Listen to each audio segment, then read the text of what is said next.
Ndabasuhuje cyane babwira nti karibu. Uyu mubona ni umureti, ntabwo ari pizza, ni umureti w'imboga, vegetable omelette. Ryoha cyane kandi woroshye mu kuwutegura. Hanyuma rero uyu munsi mu gikoni cya none tugiye kwiga uburyo wategura uyu mureti ukaza umeze gutya, uryoshye, uhumuye kandi wuzuye intungamubiri bitewe na za mboga twashyizemo ndetse na ya magi. Bahaye ikaze, nitwa Isabelle Dusengimana. Iyi ni Hot 250 TV yacu yizewe.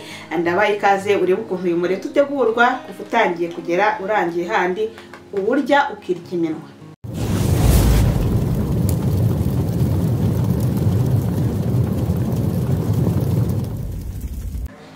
Turakenera amagi. Ngiye gukora umureti w'amagi 6 nkuko mubibona. Murazi kubona ukuntu uwo utubutse kandi usa neza unaryoshye. Hanyuma iyo twamaze kubona amagi nk'igikoresho cy'ibanze mu gutegura umureti, urabizi ko utategura umureti udafite amagi, turakenera igitunguru cy'umutuku. Igitunguru cy'umutuku gihagije turaza kugishyira muri uyu mureti wacu. Hanyuma dukenere poivro. Poivro ni ubwoko bw'ikirungo ariko ni n'ubwoko bw'imboga. Twavuze akamaro gatandukanye ka poivro ku muntu uteka akarya na poivro, haba muri salade cyangwa se mu mureti no mu biryo bitandukanye. Poivro ni nziza cyane. Hanyuma turakenera na celery. Celery nazo ni nziza cyane, uretse kuryoshya amafunguro, kuyahumuza, ni na nziza ku mubiri. Hanyuma kiri dukenera ni inyanya. Inyanya ziri bukenerwe mu gutegura uyu mureti wacu w'imboga uryoshye, ubyibushye, umeze neza cyane. Ikindi dukenera umunyu wo gutekesha kugira ngo wa mureti wacu uze kuryoha, ndetse n'amavuta. Murabona ko ni ibintu bisanzwe nawe wabasha kwibonera mu gihe uri mu rugo wategura umureti w'imboga kandi ukaryoha cyane. Reka rero dutangire. Turahera kuri izi nyanya, tugende tuzikatamo udupande duto duto nkuko mubona ngiye kubigenza.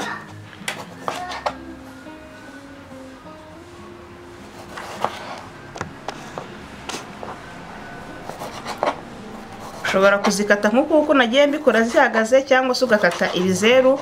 Biraterwa n'umureti ukunda, uburyo uba ufite forume.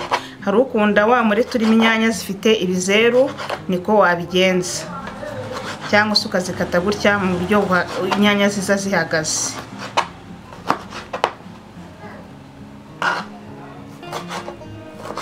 Umureti w'imboga rero ugomba kuba urimo ubwoko bw'imboga nyinshi. Hari ushobora kongeramo ishu cyangwa se karoti, cyangwa agashyiramo na epinari. Hano ubwoko bw'imboga ukunda ntabwo bibujijwe, wawushyiramo rwose nta kibazo, ugakora umureti uryoshye kandi wuzuye intungamubiri.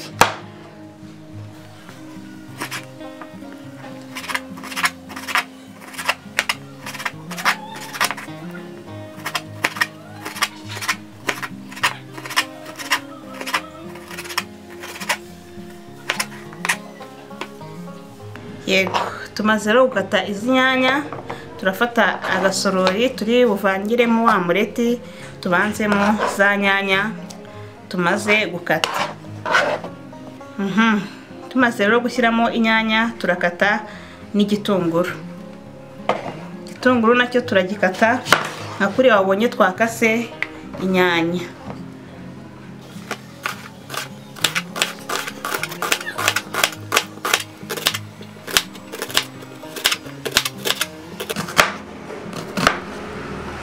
Igitunguru nacyo kirahagije, turagishyira muri ka gasorori tugiye gukoreramo umureti.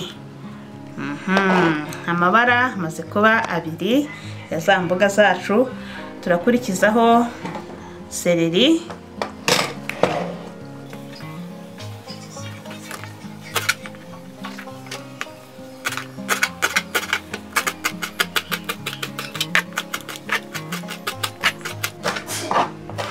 genda ukata duto duto, nabwo dushyire muri ka gasorori ku ruhande. Urabona ko amabara amaze kuba 3. Dukate na poivro,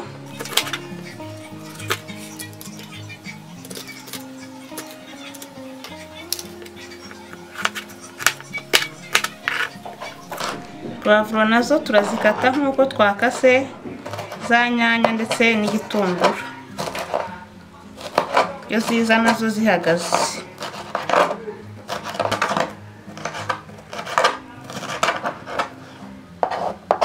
Dushyire muri ka gasorori. Igisigaye rero urabona ko amabara turayafite atandukanye, turakurikizaho gushyiramo ya magi.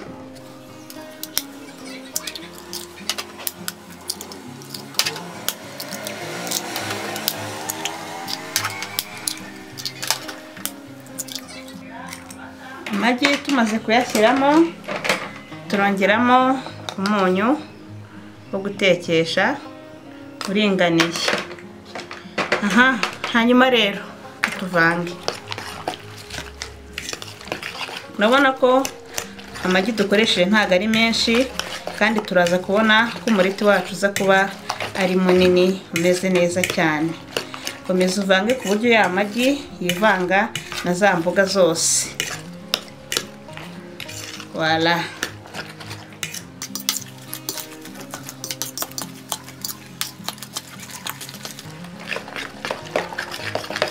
Hano rero umaze kubona ko amagi yivanze na za mboga, ndakubwira nti mu gikoni ni kariho. Mu gikoni rero ufite ipanu ugiye gutekaho wa mureti. Urategereza ya panu yumuke.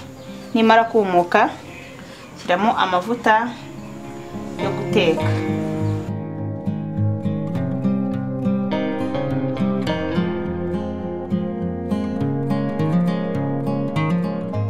Hanyuma turategereza ko ya mavuta ari buze gushya. Namara gushya, dushyiremo rwa ruvange rw'imboga n'amagi.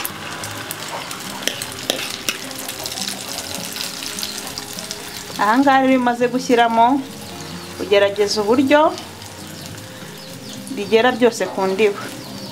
Rwa ruvange rw'imboga n'amagi byose bikagera ku ndiba ya ya panu, uburyo umuriro nyine ubigeraho.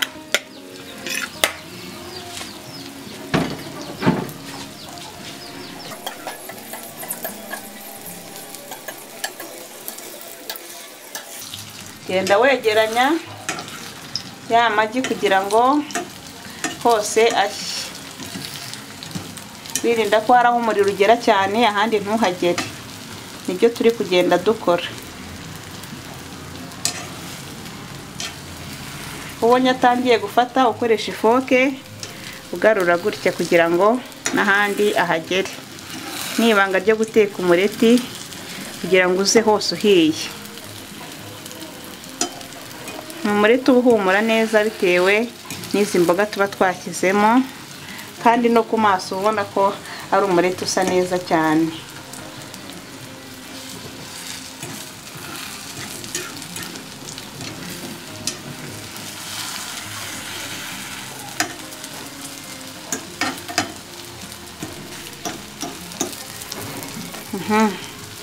Gutya rero turapfundikira minota mikeya kugira ngo ubushyuhe bubanze bugere kuri wa mureti wose, waba uwo hejuru cyangwa se uwo hasi, tugabanye n'umuriro. Hanyuma hashize akanya turapfundura. Ahangaha ukoresha ifoke ukareba uko hasi byifashe. Urabona ko hasi, uruhande rwo hasi rwahiye, sinzi niba muri kubireba neza. Turakoresha rero asiyete kugira ngo twubure wa mureti wacu n'imboga nazo zijye hasi zize gushya. Ureba asiyete iri buze gufata ku ipanu neza kuriya. Urabona ko ni nayo forume umureti wacu uza kuza kuba ufite. Hanyuma iyo umaze kuyifatishaho, ukufatishaho ukuboko gutya ukubura. Et voilà. Urabona ku ipanu ntabwo wafasheho, hasi wahiye. Utegereje ko n'igipande cyawe kiri hejuru nacyo gishya.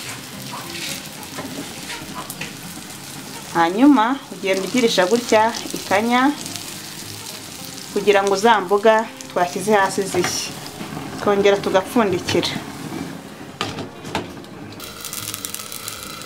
Yego, ntabwo ari ugutegereza iminota myinshi. Ahangaha turongera twubure, turebe hasi naho ko hahiye. Voilà. Voilà. Umureti wacu w'imboga rwose hano urabona ko wahiye neza. Wahiye neza ugira gutya ukareba ko nta magi akirimo, ni ikikwereka ko wa mureti wahiye. Kurikizaho kuwarura kugira ngo udashirira.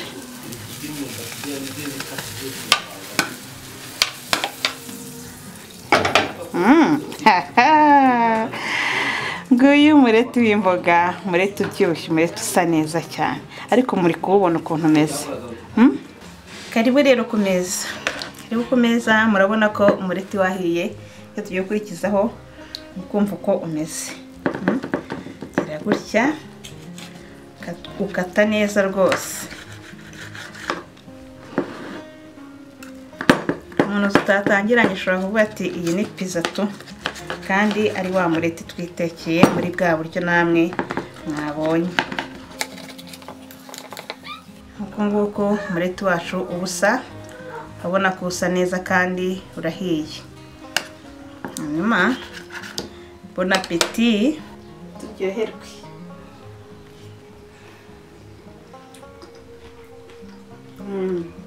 Hano uburyamo imboga ukaryamo n'amagi.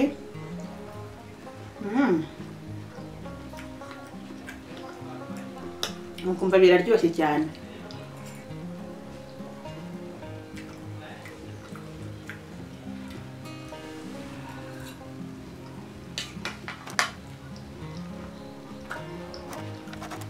Umureti w'imboga uwutegura gutya.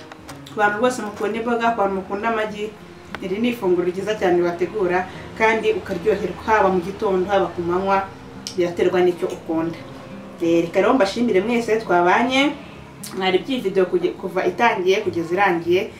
Babwira ngo bari hafi muze dusangire.